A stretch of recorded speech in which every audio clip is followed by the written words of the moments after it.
ఈ స్కూళ్ళల్లో పరీక్షలు పెడుతున్నారంటే రాత్రంతా కూర్చొని చదువుతారు. పొద్దుగాలనే పరీక్ష ప్యాడు పెన్ను పెన్సిల్ తోటి తయారుంటారు పిల్లలు. ఫీజులు కట్టినరా లేదా, హాల్ టికెట్లు ఉన్నాయా లేదా అని చెక్కింగ్ చేసి లోపలికి పంపుతారు. గిట్లనే పోరలు ఏమైనా నక్కల చిట్టీలు ఉపాయం చేసిరా అని చెక్కింగ్లు సుతా వేస్తుంటారు. ఈ స్కూల్ పరీక్షలకే ఇట్లుంటే ఇక సర్కారు కొలువులు కొట్టే పోటీ పరీక్షలకు ఇంకెట్లుండాలి? తెల్లారితే గ్రూప్ 1 ఎగ్జామ్ 10:30కు క్వశ్చన్ పేపర్ ఇస్తారు గాని 9 గంటలకు సెంటర్లకు పోవాలి. 10 గంటలకు గేట్లు బంద్. ఆలస్యమైతే అస్సలు లోపలికి రానియరట. అప్లై చేసిన 4,03,000 మంది బయోమెట్రిక్ తీసుకున్నాకనే పరీక్ష. చేతులకు మైదాకు పెట్టుకోవద్దు, రంగులు రుద్దుకోవద్దు. ఎందుకంటే ఏలిముద్ర వేస్తానికి తక్లీఫ్ అవుతుంది.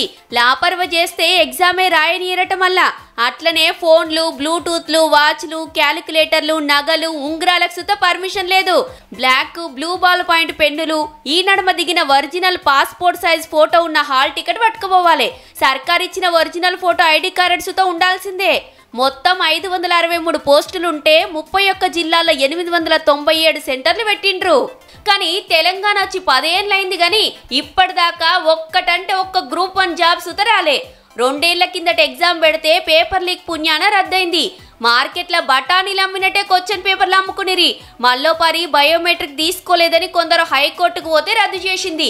ఇంతల్నే అసెంబ్లీ ఎలక్షన్లు, కొత్త గవర్నమెంట్ వచ్చింది. టీఎస్పీఎస్సీకి కొత్త చైర్మన్, కొత్త మెంబర్లను పెట్టి ఇంకిన్ని పోస్టులు పెంచి ఇప్పుడు పరీక్ష పెడుతుందన్నట్టు.